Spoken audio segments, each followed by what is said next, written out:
Fala moçada, beleza? Giovanni aqui então para dar sequência ao nosso estudo aí dos sistemas de controle. Já tivemos algumas aulas importantes em relação a esse tema e hoje vamos falar um pouquinho sobre o sistema nervoso periférico. A gente pode abreviar como SNP. Sistema nervoso periférico. Você lembra da visão geral da estrutura? O sistema nervoso periférico, nós dividimos ele, né, o sistema nervoso ali simpático e o parasimpático em relação ao sistema nervoso periférico do tipo autônomo. Então o que a gente vai ver agora aqui é um slide, né, que ele vai mostrar pra gente esse lado, né, simpático e o lado parasimpático. Eu gostaria que você pensasse assim, ó. O lado simpático, né, do sistema nervoso periférico do tipo autônomo, simpático, ele vai tirar o nosso corpo da normalidade. Então, por exemplo, os batimentos cardíacos. O normal do batimento cardíaco é 70 batimentos cardíacos por minuto, mais ou menos. Isso é o normal, certo? O que seria o anormal? 130 batimentos por minuto, ou seja, estou ansioso, estou com medo, estou em pânico, tomei um susto, né? Ou preciso fugir ou lutar, os batimentos cardíacos aceleram. Então, é acionado esse sistema nervoso aqui simpático. Agora, o sistema nervoso periférico autônomo do tipo parasimpático, ele não é que ele desliga, ele vai trazer o nosso corpo para a normalidade.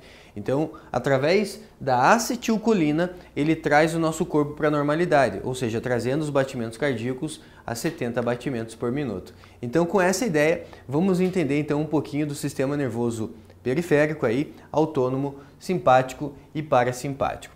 Então, começando aqui, gente, o sistema nervoso periférico do tipo simpático, ele está relacionado aí, né, à noradrenalina. Então, a liberação da noradrenalina a esse neurotransmissor aí, né, hormonal, que é a noradrenalina. E nós temos aqui o sistema nervoso periférico parasimpático, que está relacionado à liberação da acetilcolina. Então, sempre essa ideia é bem importante para a gente poder começar. Primeiro ponto, vamos dar uma olhada aqui, ó. Com relação à pupila.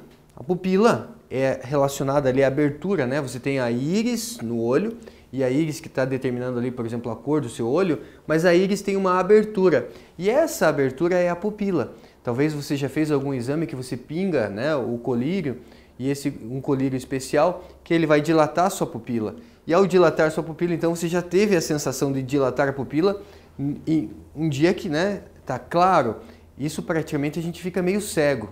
Certo? É importante dilatar a pupila quando está escuro. Quando está escuro, dilata a pupila para que você consiga enxergar um pouquinho melhor ali, né? Naquela penumbra, naquela escuridão. Beleza? Então, o que acontece? Quando você aciona o sistema nervoso simpático, né? O periférico do tipo simpático, ele dilata a sua pupila. Por que ele dilata a sua pupila, né, a partir da liberação da noradrenalina? Ele dilata porque você está acionando o seu corpo, preparando o seu corpo para a luta ou fuga ou numa situação de estresse, então ele dilata para que você possa, né, ter ali um aumento do campo de visão nessa situação de perigo. Enquanto que o normal é a acetilcolina contrair a sua pupila, contrair no sentido de trazer para a normalidade, certo? Então, situação de perigo, situação de estresse, preparando seu corpo para luta ou fuga, trazendo seu corpo para a normalidade, então contrai a pupila. Tem o fechamento ali da pupila. Com relação à salivação, não sei se você já teve uma situação de perigo e você percebeu que a sua boca ficou seca, porque numa situação de perigo, numa situação de estresse, a gente fica com a boca seca porque agora você já sabe, porque você aciona seu sistema nervoso periférico do tipo simpático e ele acaba inibindo a salivação. Interessante isso, né? Então ele inibe a salivação porque não é importante numa situação de perigo produzir uma saliva. Ai, professor, era importante para dar uma, né, pensa num assalto, para dar uma cuspida no ladrão ali, alguma coisa, não vai ter nem cuspe para poder liberar ali, né, numa situação de assalto. Então fica com a boca seca mesmo, porque inibe a salivação. Enquanto que o normal é estimular a salivação. O normal é você produzir saliva, né? Então, a acetilcolina, ela mantém a normalidade, a homeostase aí, né, em relação à produção de saliva. Numa situação de perigo, a noradrenalina faz com que você fique com a boca seca. Então, você já sabe, ficou com a boca seca, dilatou a pupila, você está numa situação de pânico, situação de perigo, de estresse. Legal? O que mais? Os batimentos cardíacos. Isso aqui é fácil, né? Você já sentiu, por exemplo, de ver, por exemplo, uma pessoa que você gosta, seu crush, ai que lindo, né? Ai que linda, acelera o batimento cardíaco, parece que o coração vai sair pela boca, mas isso pode acontecer numa sensação boa, mas pode acontecer também numa sensação ruim, né? Numa situação de assalto, numa situação de estresse, ou em algum acidente, alguma coisa, você pode, né, acionar esse lado simpático, né, do sistema nervoso periférico, onde acelera batimentos cardíacos. Por que acelera batimentos cardíacos? Porque se é uma situação, gente, de perigo, o meu corpo ele vai me preparar para a sobrevivência. Então ele acelera batimentos cardíacos para mandar mais sangue e distribuir melhor esse sangue pelo meu corpo. Distribuindo melhor o sangue pelo meu corpo, eu consigo ter mais glicose chegando nas células, mais oxigênio, tendo mais energia, certo? Então, por isso, acelerar batimentos cardíacos numa situação dessa é importante. Enquanto que, quando eu não estou estressado ou não estou numa situação de perigo, a acetilcolina, ela traz os batimentos cardíacos para a normalidade. Por isso, se você for fazer uma prova, respire fundo, né? Tenta se acalmar para que você possa acionar esse lado aqui parasimpático, porque não dá para fazer uma prova acionando aí, né, o sistema simpático, porque senão você fica preparado para luta ou fuga, menos fazer prova. É por isso que dá o branco no dia de prova, né? Eu falo assim, puxa, mas eu sabia tudo, mas não lembrei de nada. Ficou ansioso, você aciona esse lado aqui, e esse lado aqui, ele vai preparar teu corpo para luta ou fuga, menos fazer prova. Continuando, gente. Com relação à parte do sistema respiratório, na normalidade, teu bronco ele está mais contraído. Você está com uma respiração mais controlada. Agora, numa situação de perigo, ele dilata os brônquios para melhorar ali a oxigenação, as trocas gasosas, a hematose a nível pulmonar. Para quê? Você tem mais oxigênio, mais energia sendo produzida aí no seu corpo para você poder lutar ou fugir. Beleza? Com relação à parte do estômago, né, a parte do sistema digestório como um todo, o que acontece? Existe um peristaltismo, que é um movimento involuntário que acontece desde o esôfago até lá o final do intestino. E esse peristaltismo ele está fazendo o quê? Ele está garantindo a mobilidade ali dos nutrientes, do alimento, durante, né, o fluxo ali do tubo digestório. Numa situação de normalidade, esse peristaltismo está acontecendo, tanto que se eu comer deitado o alimento, ele continua seguindo o percurso dele. Agora, numa situação de perigo, não é importante eu manter o peristaltismo. Numa situação de perigo, por que manter peristaltismo? Não, eu preciso ligar o que realmente vai, né, me salvar nesse momento e não, espera aí que eu tenho que fazer uma digestão. Não, a digestão nesse momento não é importante. Então, mexe muito com o sistema digestório, mexe muito com a parte do intestino. Certo? Então, inclusive, às vezes, se a pessoa estiver ali, né, ela pode, nessa situação de perigo, ela pode evacuar, né? Isso pode acontecer, da pessoa evacuar porque ficou nervosa, fala, caramba, né?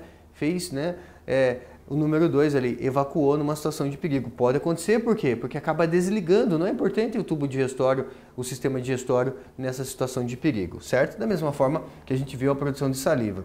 A nível do fígado, né, o que é importante? Numa situação de normalidade, ele está ali liberando a bile. E a bile, ela é o quê? A bile, ela é uma substância que não contém enzimas, mas ela auxilia ali na emulsificação de gorduras. Então, na normalidade, o fígado está ali produzindo a bile, a vesícula biliar está armazenando a bile e sendo lançada lá no duodeno, no intestino delgado, para que possa ali emulsificar, auxiliar na digestão ali das gorduras, né, emulsificando gorduras. Agora, numa situação de perigo, não é importante produzir a bile, não é importante acionar esse lado do sistema digestório. É importante você ativar a parte do quê?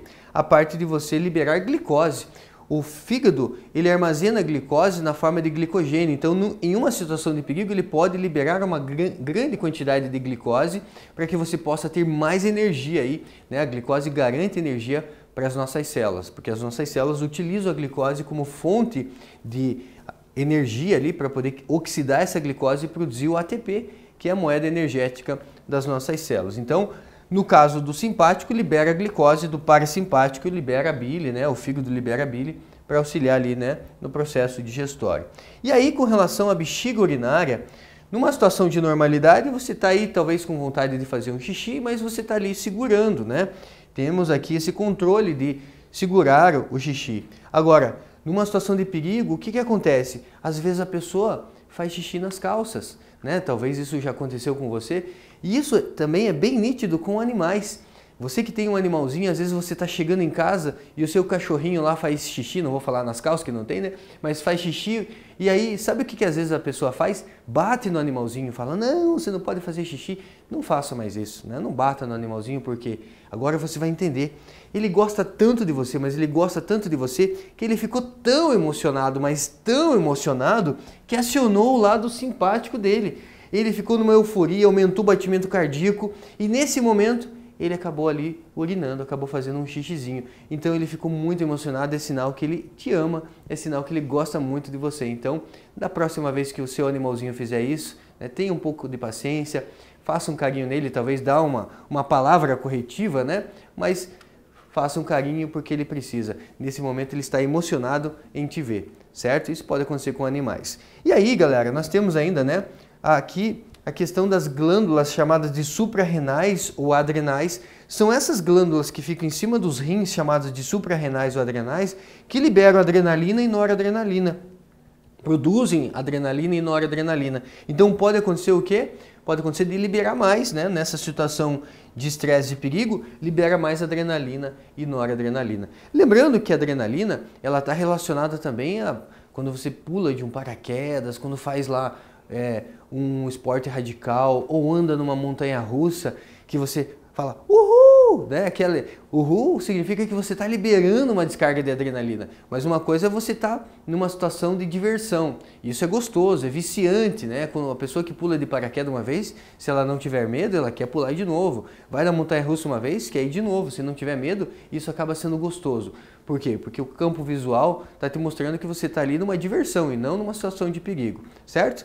Bora lá então, gente, vamos dar uma olhada, é muito legal essa parte, né? Vamos dar uma fixada aqui em dois exercícios aí. Exercício 1 diz assim, em situações de perigo, o sistema nervoso autônomo simpático produz uma série de alterações fisiológicas importantes para o corpo humano.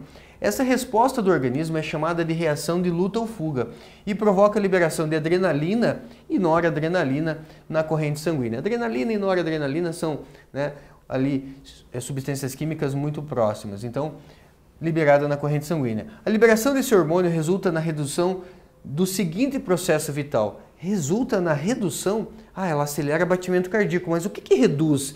Quando aciona o sistema simpático, o que reduz? Reduz a sístole ventricular. Sístole é a contração do coração. Não, ele aumenta a contração do coração. Então, não reduz, né? Ele aumenta a contração do coração.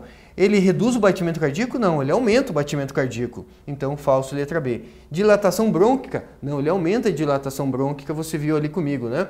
Peristaltismo intestinal. Opa, o peristaltismo intestinal é reduzido, né? Então, esse lado, ele é desligado no momento de luta ou fuga. Beleza? Mais um para fechar.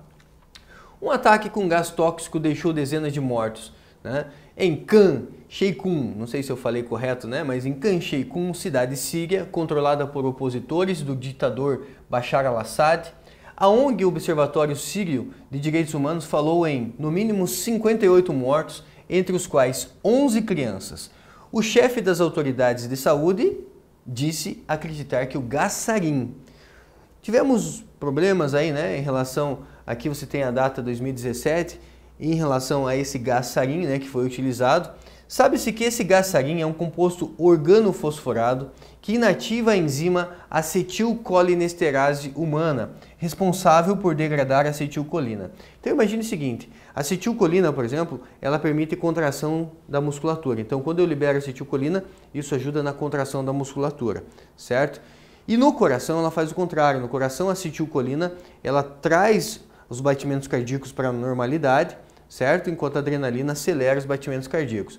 O gás sarin, então ele inativa uma enzima, acetilcolinesterase. Então imagina eu liberando acetilcolina no meu músculo. Uma vez que eu libero acetilcolina no meu músculo estriado esquelético, o músculo contrai. Se eu não consigo tirar a acetilcolina, e eu só consigo inativar a acetilcolina, gente, por ação dessa enzima. Mas pense que ela está inativada. Se ela está inativada, o que acontece? Eu fico com a musculatura contraída o tempo inteiro, e isso pode ocasionar então a morte do indivíduo, né? A acetilcolina no coração, daí ela faz o que? Ela traz ali, diminui os batimentos cardíacos. Se ficar constantemente no coração, ela pode diminuir esses batimentos cardíacos, né? Então precisa da enzima. Se não tem a enzima, a acetilcolina fica o tempo todo ali atuando. Se ela fica o tempo atuando, isso pode levar o indivíduo à morte, tá? Nesse caso, a vítima do gás sarin sofre com seus efeitos sobre o quê? As funções do fígado, funções hepáticas? Não tem função hepática diretamente relacionada aqui, né? Vai produzir a bile, mas não é isso, né? A gente está falando de morte do indivíduo. A cascata de coagulação sanguínea, formar casquinha de ferida, né? Quando você faz uma casquinha de ferida? Não é isso. Aciona o sistema imunológico? Também não. O sistema nervoso parasimpático. Porque a acetilcolina vai ficar o tempo todo ativa, professor. Exatamente. Se eu inativo a enzima, a acetilcolina ela fica o tempo todo ativa, certo? Consequentemente, eu ativo o sistema nervoso parasimpático. Legal? Espero que tenha gostado dessa aula. Até o nosso próximo encontro. Tchau, tchau.